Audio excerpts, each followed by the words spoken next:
Hey, I'm here with Em and Zach. They're employees of Face-to-Face Games. What's been the overall response to EMA so far? So far, so great, I think. Yeah, it's huge. Lots of people really happy with their cracks. Lots of like weird, varied rares that people love in all formats. Commander players are happy, and obviously the Eternal format players are happy. So yeah, I great. put a Vampiric Tutor on an Isochron Scepter.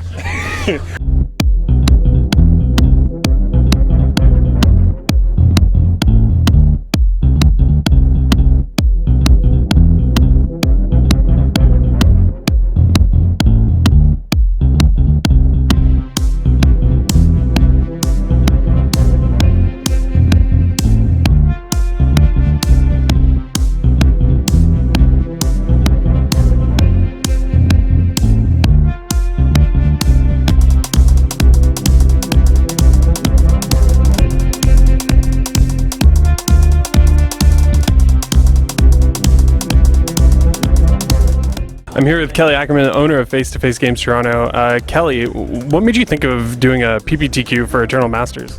Well, it kind of happened by accident, actually. I got a call from 1 Million Comics down the road, and they said, "Oh, we scheduled our standard PPTQs on the same day. What do we do? You know, because we don't want to split the community, right?" And we work well with them, so I said, "You know what? Let's see what I can do." And I looked at the schedule, and I saw that there was nobody doing Eternal Masters. And I thought, man, this is going to be awesome. So I called Wizards and I said, hey, I want to move my PPTQ. And they gave us the green light. And the thing that I found really fun was that a bunch of people said, oh, this isn't going to work. Nobody's going to show up. Nobody wants to play that. And here we are, 64 people, packed house. I'm here with Matt Mealing. Matt, you've played Magic for a very long time. I have, yeah. And we're here playing Eternal Masters Sealed. It's sets from all over the history of Magic combined to make one super set, kind of like Cube. Yeah. Are you excited about this? I am excited. There's a lot of cards that I used to do a lot of drafting and a lot of Sealed back in the day. There's cards that I remember playing a lot of. Like Mana Wars is pretty awesome. Particle Sorcerer, like two of my, even though I don't play a lot of blue now, those used to be two of my favorite cards. Just 3-drop blue creatures, is that what you're doing today? Yeah. Well, that with like Counterspell, a common, and then if you go to like the aggressive side, you get Curd Ape, Flinthoof Boar, Bloodbraid Elf, like all it common and uncommon. So just a lot of cool things. So I'm here with Pat, the head judge of the PPTQ today. It's Eternal Masters. I'm sure with any new limited format, there's a lot of challenges when it comes to PPTQ, but with Eternal Masters, there's got to be more than ever. Yes, there's a lot of mechanics in this particular set that brings up a lot of questions. Even stuff like, especially when you're playing at a competitive level, things like Cascade. People sometimes they play their spells and they forget to Cascade, but then they just do other things before cascading, which is a problem when you do competitive events. Forgetting to pay stuff like Echo, right? When you're playing at an FNM level, if you forget to pay Echo, you just pay Echo and move on. But in these type of formats, if you forget to pay Echo, you kind of lose your guy. Plus, the individual cards themselves can be a little confusing. Like Sylvan Library is notorious for just causing confusion. But yeah, so there are challenges, right? But like I tell everybody, just when you're playing Magic, just communicate, right? As long as you and your opponent both are very clear about what's going on, it's very, very easy to just work your way through it. Yeah. So I'm here with Hunter, who played on Team Canada. Hunter, you're playing Eternal Masters Sealed today, and you just told me something kind of interesting about your Sealed history. Yeah, so this, with the exception of the actual World Magic Cup, this is my first competitive REL limited event.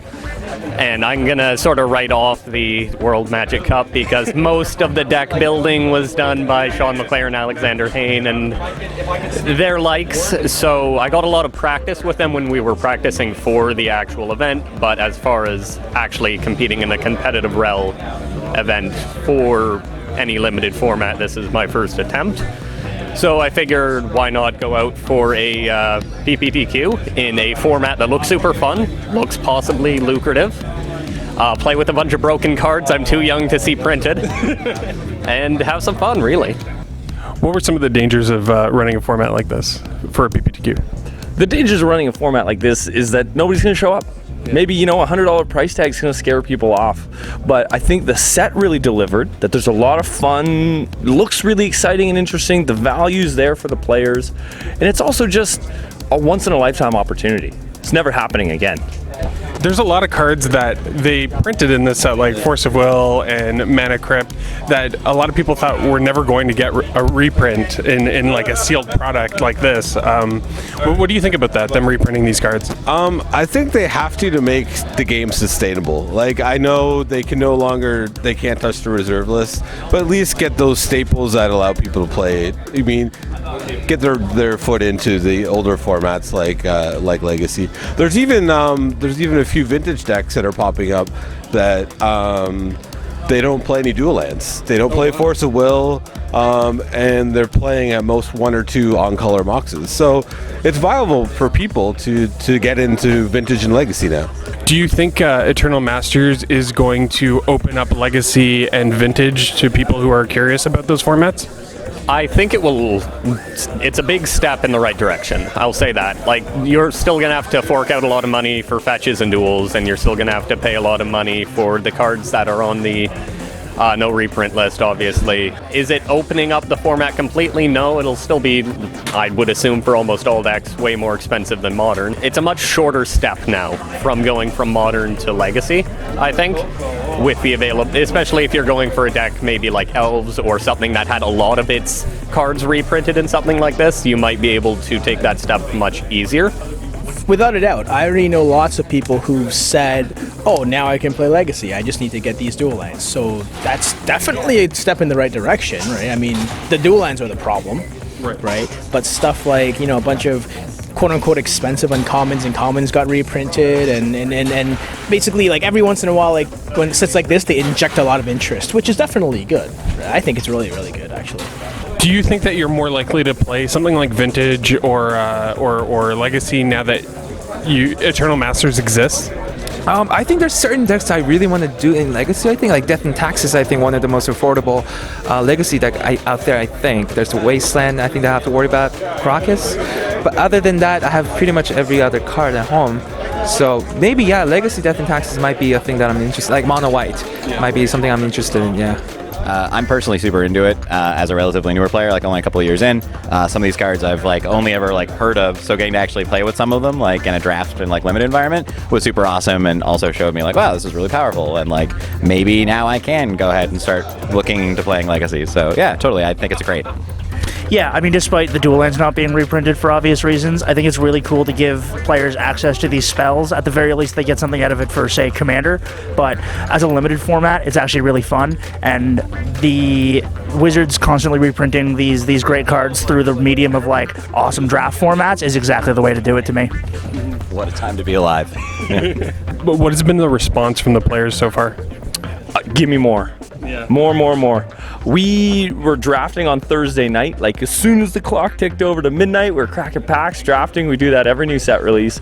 But it was especially hyped for this because the excitement and thrill of this set is much higher than I've ever seen before. What are some of the cards that you hope to open today? If I'm going to be honest, I want to play I'd love to play a blue-white control deck or a Reanimator deck. I'd love to open like Jace Wrath of God, and I'd just roll with that. But I think as far as realistic cards to open, if I could end up with a functional blue-green threshold deck with a bunch of the really good commons in that archetype, I think that's what's likely to carry me pretty far. Cards like Werebear, Werebear, Commune with the Gods, because that just turns on Threshold super quickly. What are you hoping to open today? I think, like everyone in the room, foil Mana Crypt just pays for everything. For me personally to play, I need a Caracas. Now, you play a lot of red-green aggro. I know you play red-green aggro in Standard, red-green aggro anywhere you can. Do you think that the red-green aggro in this format is viable? I think it is, because the red removal spells are so good. Between like Firebolt and Carbonize, like you have so much reach.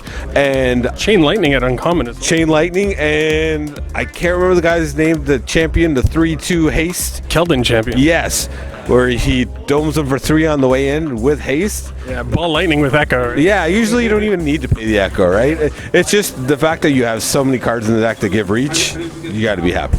So tell me a little bit about what happened when you were opening up your packs. Did you see anything good? Did a deck jump out at you? Well, actually funny because I opened Harry's Druid, and then I was like, oh, I'm gonna be an elf deck, and then there are a couple of elves in it. So when I was sorting out, I was like, hey, let's build an elf deck, right? And then when we actually start to build our decks, I was like, oh, there isn't actually that much elves in it, but it's like 10 elves, so that's not good enough to make an elf deck. So I slashed red in, and I think that was kind of what happened. I mean, I got a little excited too, because like this is my first time doing a PPTQ with. I mean, I've done PPTQ with standard and stuff, but not like sealed. Yeah, not like limited. So, and this is a set that it's not a new set technically, because it's just reprints. So a lot of people know what the cards do, but I don't, because I don't really play Legacy, but more modern players. So I got excited because all these cards are so good, powerful. That's a money card and all that, but you know, it's just a lot to take in, right? What is it like if you had to compare it to any other Magic Limited format? This set to me feels like opening starter decks of 4th edition when I was 10 years old. That's what I feel when I open these packs. Like Phantom Monster in my draft deck, amazing. And like they did a really great job of bringing in that nostalgic feel to this format that makes it feel like something antique. And I love it. I can't get enough. I've got the bug. What is one card that you would have liked to see get reprinted but didn't get reprinted in Tournament? Tutor, Worldly Tutor. Worldly Tutor, it makes sense. Why didn't they? Why didn't they do that? I mean, they reprinted Green Sun's in it as a, I don't know. They should have just complete the cycle. I mean, Red's got Gamble, so technically it is, but I mean, all the other tutors got the cool new like art with the first-person perspective of the hand and all that. But I was expecting Worldly Tutor. You just finished your first round. How'd it go? It went really well.